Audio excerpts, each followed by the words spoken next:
Yo ya había vivido aquí. Yo estuve después de los acuerdos de Chapultepec. Mi conocimiento del país llega a haber visitado todos los departamentos en aquellos tiempos donde estaba un usual, había una paulatina, una gradación en el establecimiento de la institucionalidad, con la PNC, con otras instancias. Entonces yo sí vivo ese momento, digamos, de aclimatamiento, de engranaje después de la polarización del país. Y creo que eso sí me enseñó bastante a conocer la idiosincrasia salvadoreña, a conocer el arte entonces.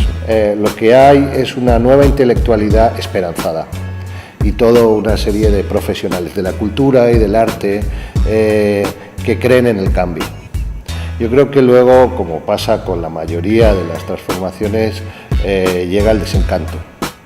Y quizá muchas de las promesas quedan en saco roto y luego se abona mucho ese desencanto hacia un escepticismo.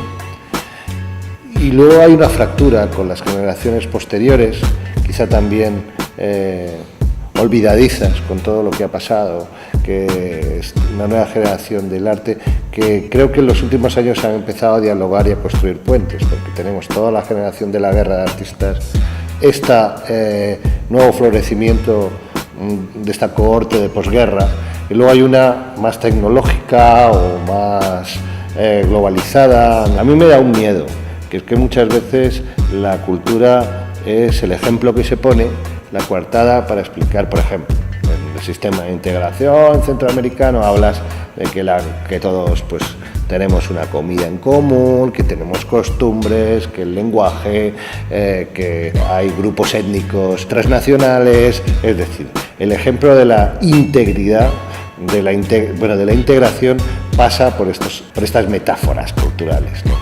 Ahora ocurre una cosa, hay que revitalizar el centro, hay que dar otra imagen y la cultura es muchas veces, digamos, el escaparate incluso para ciertos actos políticos y todo esto, ¿no?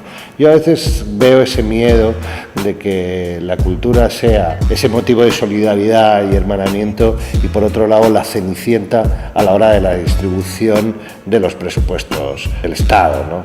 Entonces ahí sí que hay un agravio comparativo. Yo creo que desde hace mucho tiempo mucha gente sabe que la cultura no se trata de una cuestión de ayornamiento y una cuestión de que la cultura es bonita, es estética, sino estamos hablando realmente de que la cultura es una inversión y que tiene que estar relacionado con las industrias culturales.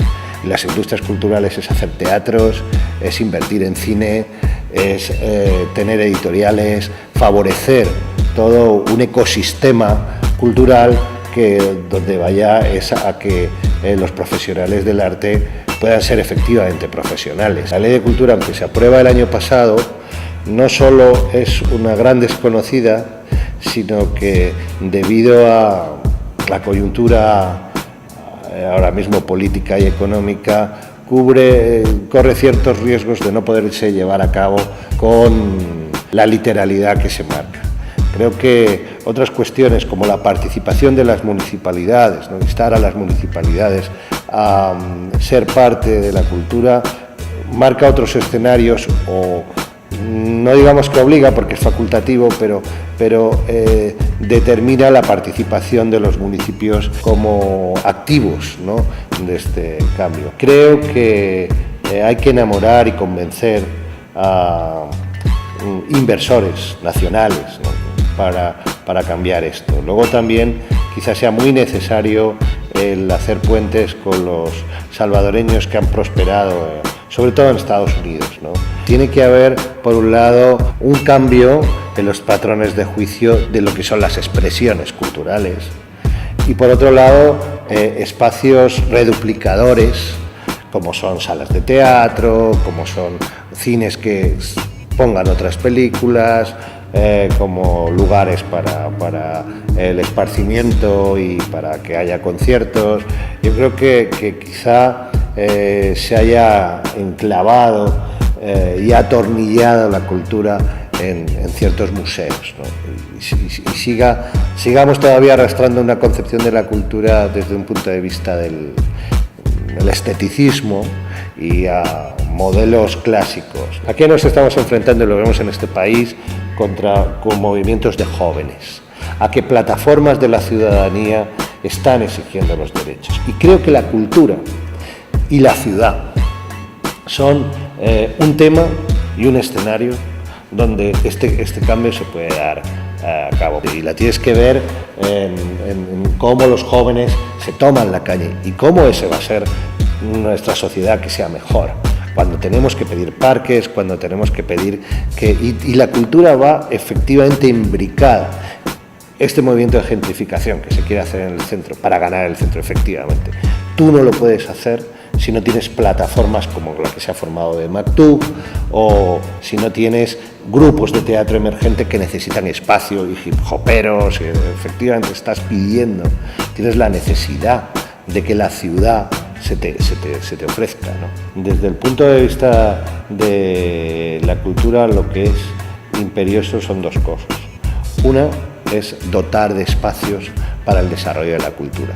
Y no se trata de profesionales, sino que desde el tipo que ensaya y necesita locales de ensayo, o al que le gusta el skate, que eso, ¿por qué no? Puede ser una manera de ganarse la vida. Y esa necesidad de espacios es muy importante. Y luego creo que hay que hacer un trabajo de desestigmatización de la juventud. Hay que empezar a ver todos los elementos positivos que tienen de solidaridad, de cambio de mentalidad, y quizá añadiría un tercer elemento, es que son oportunidades. Yo creo que muchas veces el verse metido en una jaula de violencia, la jaula que es tu comunidad, tu barrio, no tienes otra opción, porque uno se plantea, yo siempre lo digo, ¿por qué en cierta zona se dan los mejores tomates del mundo? ¿Por qué El Salvador trágicamente se ha convertido en un productor de asesinos, ¿no? Entonces, evidentemente tiene que haber un ecosistema, y ese ecosistema es por la falta de oportunidades. Y luego yo creo que si hubiera espacios iluminados, una vigilancia amable, lo que es para formar el barrio, para formar vecindario, para formar solidaridad. Yo creo que la juventud lo que necesita es oportunidades.